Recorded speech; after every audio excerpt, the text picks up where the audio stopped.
The knockout stages are well underway. We've got some huge games coming up with the big teams dropping like flies. But what does this mean for our fantasy teams? Welcome to FPL Mate. My name is Dan, and today we are going to be going through the best transfers, the best team, and the best strategies to take you forward into Matchday 5 for the quarterfinals, guys.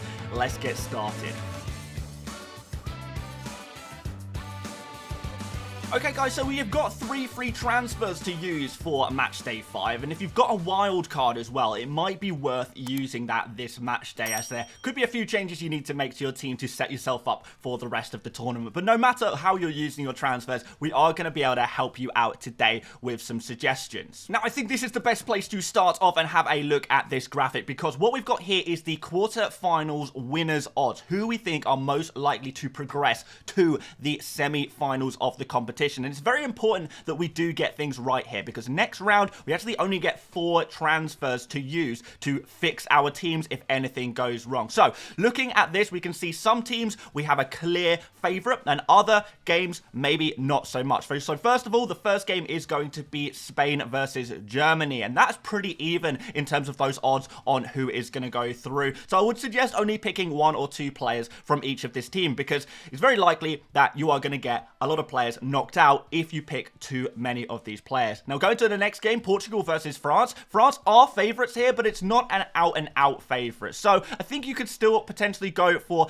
1 or 2 Portugal players if you want to, but France is the team I would prefer to lump on in this game. Now, England have obviously been a disappointing watch so far in the tournament, but the odds don't lie. And even though, you know, some people may be a little down on England at the moment, what we're looking at when we're trying to be very objective and look at the stats only, it is a case where England are favoured to go through at 61% chance, and Switzerland 39% chance of progressing. So I would be a little bit careful before going for Switzerland players and instead lump on a couple of England players. That's not to say you should ignore Switzerland players, but there is a team that you should maybe ignore, because Netherlands versus Turkey, the final game of the match day, well, 77% chance of the Netherlands progressing. So these are the players you want to go for. Netherlands players, 3 to 4 players from this team is what you want to aim towards getting into your squad right now. And Turkey, you could even do with 0 Turkey players if you wanted to. That would be absolutely fine there. Of course, these are just the odds. If you have other preferences and you think that certain things are going to happen and you think maybe the odds are missing something,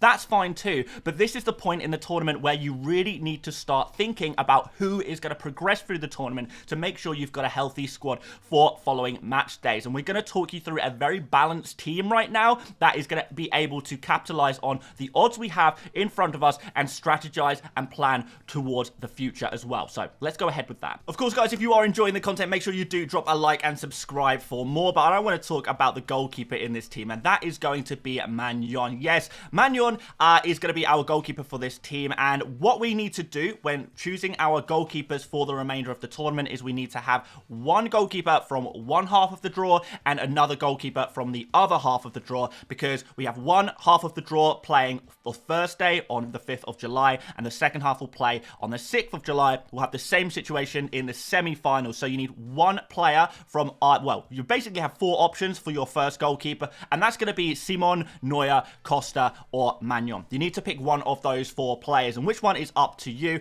I'm going to go for Magnon for this team because he has been the best for save points so far this tournament, and also looking at the day 1 fixtures, France have the best odds of going through to the next stage of the tournament. They have the best odds of any of Spain, Germany, Portugal, and France. France have the best odds. So I think that's a good place to start for your goalkeeper. Now, I am going to double up in the France for defense, because we do fancy France to get to the final. I think most people will probably agree with that France are going to be one of the favorites for the tournament. And if you do think that's going to happen, then you want to pick up a few French players to progress through the rest of the game. And outside of Mbappe and maybe Kante, although I'm not totally convinced by Kante, nobody really stands out. So it might actually be the defensive areas that you look to to double up on for now with France. So Koundé, actually, in defense, has been a standout player for France. He's been a ball recovery machine, 25 ball recoveries so far this tournament, which is pretty good. You're looking to get around 2 ball recovery points per game from him, which is very, very tasty indeed. He even got a Player of the Match award last match day as well. An alternative here is to maybe go for a Germany defender if you want to broaden the kind of players you are picking a little bit more and hedge your bets a little bit more.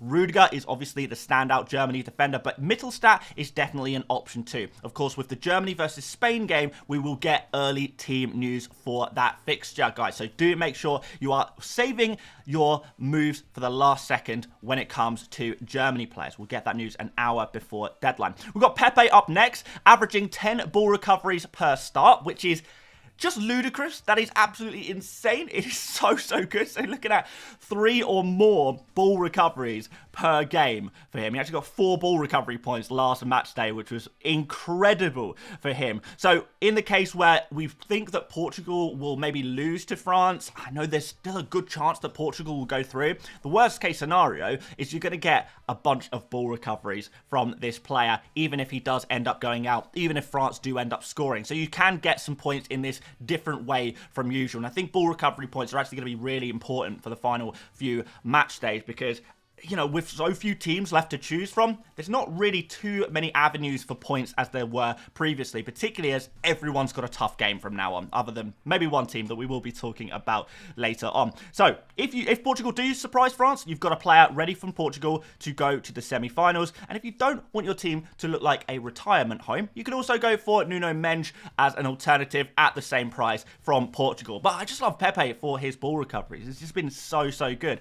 Real nice pick there. And we're going to finish off the defence with Virgil van Dijk, which is a great fixture against Turkey. As we know, this is the one game where I think there is a very clear favourite going into the game. And I think, therefore, we've got to pick some Netherlands players. And I think Van Dijk is one of those who is standing out. He is super nailed on in this team. There is a small chance he could take penalties, particularly if Depay is off the pitch. And when I've been watching Van Dijk, and I hate this phrase usually, but he is due a goal. It does seem like he has become so close to scoring multiple times for the Netherlands, and that's going to create a huge, big score for him if that does eventually come off. And at 6 million, now we are progressing to later stages of the tournament. We've got an increased budget. You can definitely understand why it's now more tempting than ever to spend a little bit more money on a defender with high upside. Now, Van Dijk is not amazing for ball recoveries. The Netherlands defenders typically haven't been great for ball recoveries, but still, I think this is a good pick to go for and definitely one of my favourite Netherlands players to pick from for this stage of the tournament. Okay, onto the midfield positions, and we are going to go for double Spain defence and 1 Germany defender here as well. I know these two teams play each other, which is why we don't have any defenders from Spain or Germany, but you look at these two teams, they've both been proving that they're capable of scoring goals, and what's more important, with Spain and Germany, there are a lot of midfield picks that are scoring the goals. So I do think that both Spain and Germany are the two standout teams when we're looking for midfielders to pick from. So I don't want to lose out on those potential points just because I think maybe one of the teams could get knocked out. It is a little bit risky there. But what we've done here is we've gone from 2 from one team, 1 from the other team, and therefore if one team progresses, even if Germany progress, they beat Spain, we only lose 2 players. If Spain progress, we only lose 1 player. And we are going to have 4 transfers to solve that situation. But I don't think we can really cut corners here because the midfields from these two teams have just been too good for fantasy points. So let's start off looking at Williams. So he's been amazing this tournament. As we know, he's an advanced winger and he's listed as a midfielder in this game. We've seen actually a lot of the wingers are listed as forwards within Euro Fantasy, but this is an exception to that rule. A direct goal and assist threat. And what we like about him is that his returns are predictable and they are data-driven fantasy points. So we can definitely predict that because of the positions that he's occupying, the chances that he's getting every single game, it is reliable that he is going to continue to have those chances. So if you think Spain could continue their great goal-scoring form, it's very likely that Williams is going to be one of those players involved with that. Now, Ruiz is not quite the same, Fabian Ruiz. He's not as predictable or as data-driven, but he comes into this game with a lot of form. And at 6.5 million, he's a nice way to cut the budget down a little bit. Go for a slightly cheaper player there, because we are having to spend a little bit more money on other areas of the pitch, as it's only the bigger teams really left in this competition. But if you fancy Pedri instead, if you can spare 0.5 million, I still do think Pedri is very much an option. The positions that Pedri is occupying are much more desirable for a fantasy point of view. Doesn't necessarily come in with as much form, but I think Pedri has still looked really, really good. It's just a small concern about his minutes. With Pedri, I think his minutes should increase as we go through the tournament, because he's maybe been rested in previous rounds because Spain have been doing very well. They haven't needed or relied on Pedri as much previously. But I think going against Germany, it's a huge game. Unless Spain find themselves a couple of goals up, Pedri will probably be a player who gets a few more minutes than previously. So Ruiz, Pedri, one of these guys would be the player to go for from midfield, and a little shout out for Rodri as well. A little bit deeper than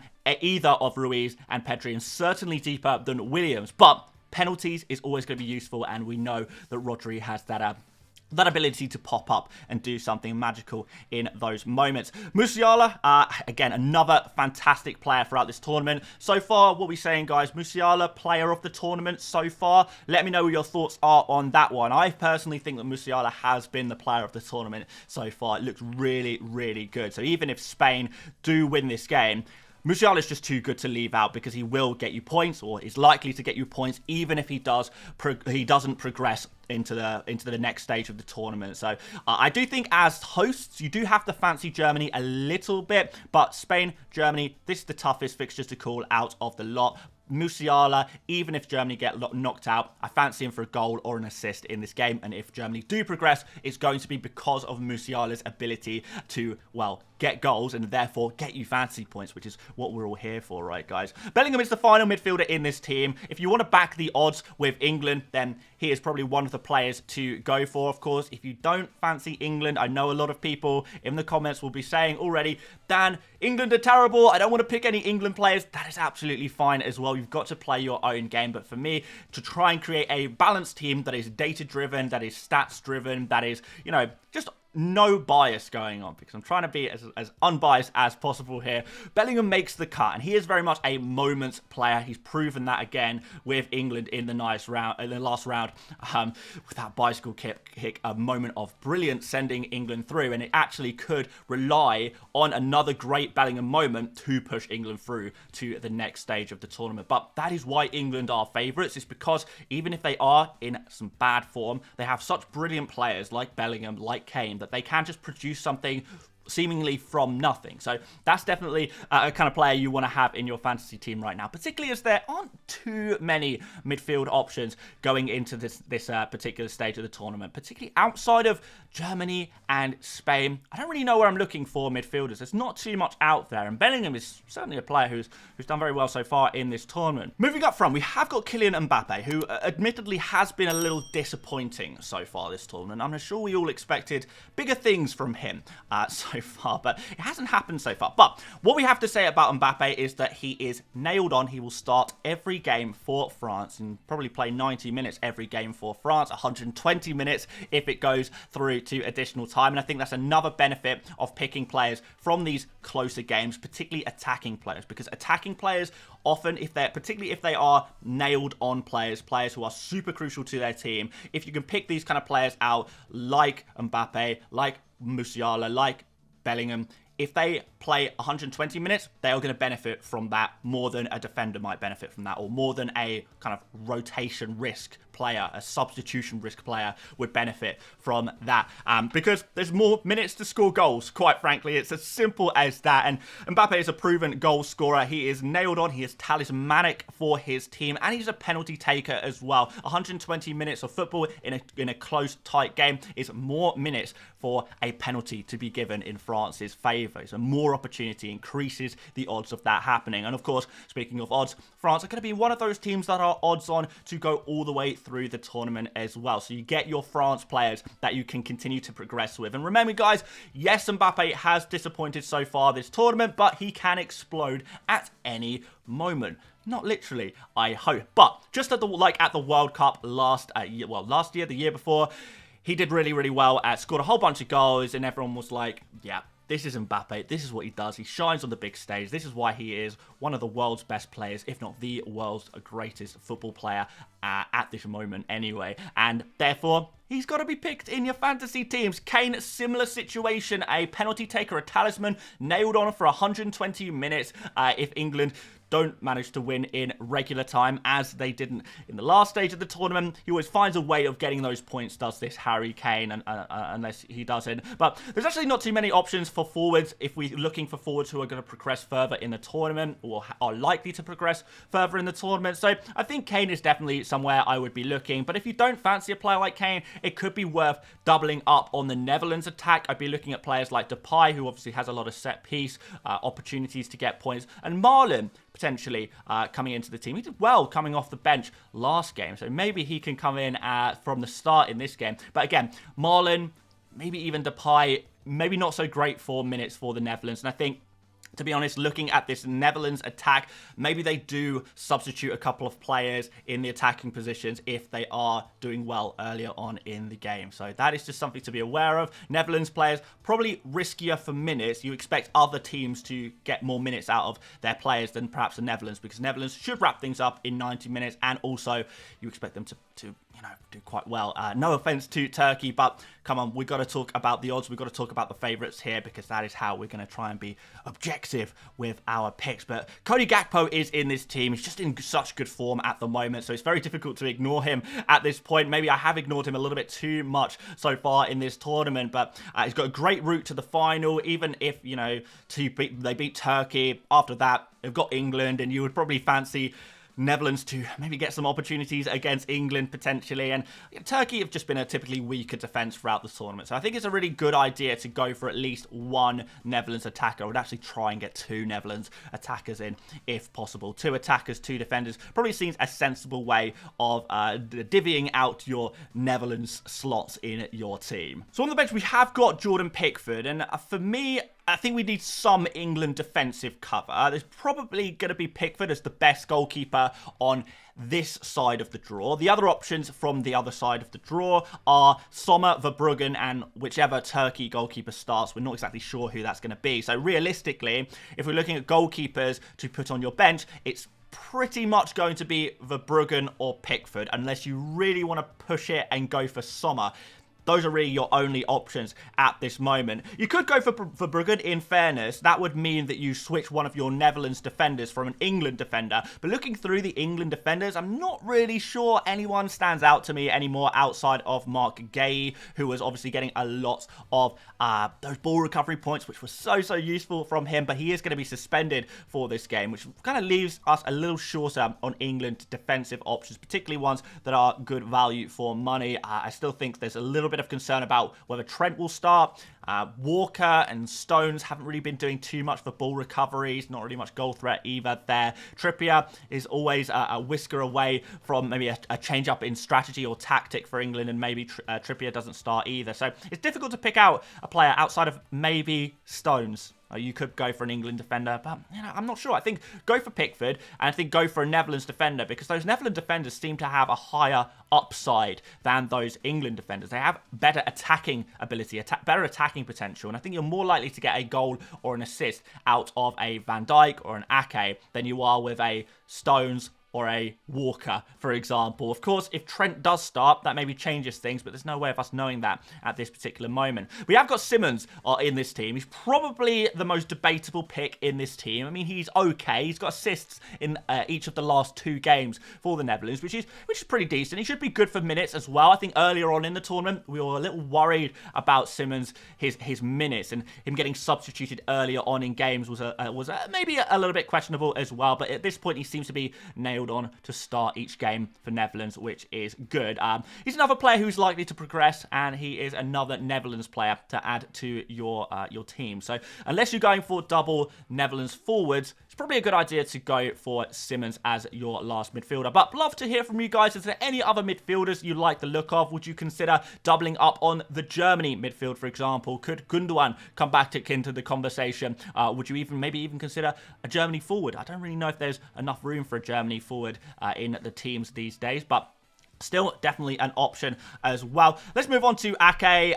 Yeah, yet another player likely to progress. He's done okay for ball recoveries. Should get around 1 or 2 ball recovery points per game, which is okay. But he does have some attacking potential from that left back position. 2 assists in the first game, remember, guys. So that's not bad at all. And I'm finishing off this team with Akanji, who obviously plays against England. So if you are going to punt against England, Akanji is the first player I would choose. So ball recovery beast, as we know, every match day we say the same thing about Akanji. He's a ball recovery merchant, and that's exactly what we like. So in a worst case scenario where England do score, Akanji loses his clean sheet, you're going to get 3 to 5 points maybe from Akanji anyway, which is respectable at this stage of the tournament. Remember, we need to lower our expectations as everyone has such difficult games now. We need to lower our expectations a little bit on points, and I think 3 to 5 points is probably going to be enough to stay in your starting 11.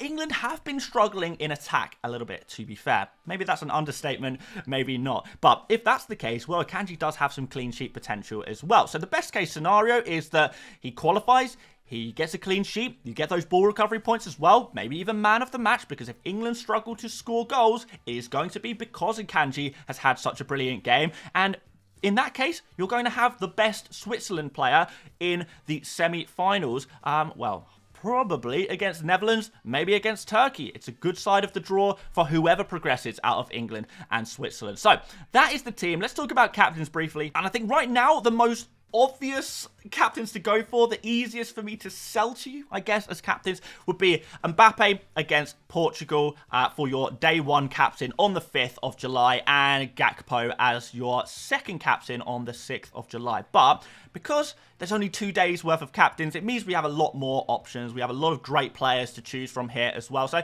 I definitely don't think these are the only options. If you've been disappointed in Mbappe so far, there's definitely opportunity to go elsewhere. But remember, France have a difficult game against Portugal. Portugal have a difficult game against France. Spain have a difficult game against Germany. And Germany have a difficult game against Spain. So there is really no players, well, great players with great fixtures in day 1. So that is definitely something to consider when making your captaincy decision. So is it going to be a case of just picking a player who is known for performing at the big stage against a Portugal defence that has conceded goals at times in this competition? Maybe Mbappe is the one to go for. Maybe if not, Williams is maybe my second favourite here. I'm not totally convinced by Musiala, but you could definitely go there as well for a captain. It just seems like it's a really difficult game for Germany, isn't it, against Spain? That's like the hardest one to call of them all. But yeah, options there for your day 1 captain. Let me know, guys, who you are going to be captaining first in match day 5. Is it going to be a boring Mbappe, or have you got some other ideas?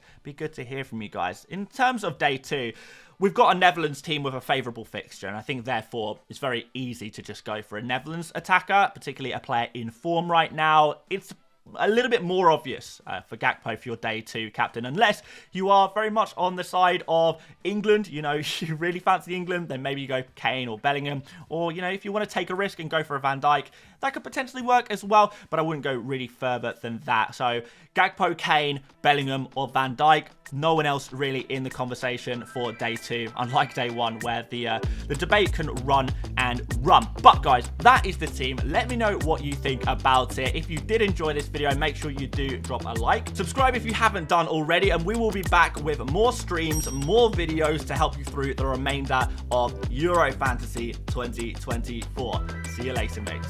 Bye-bye.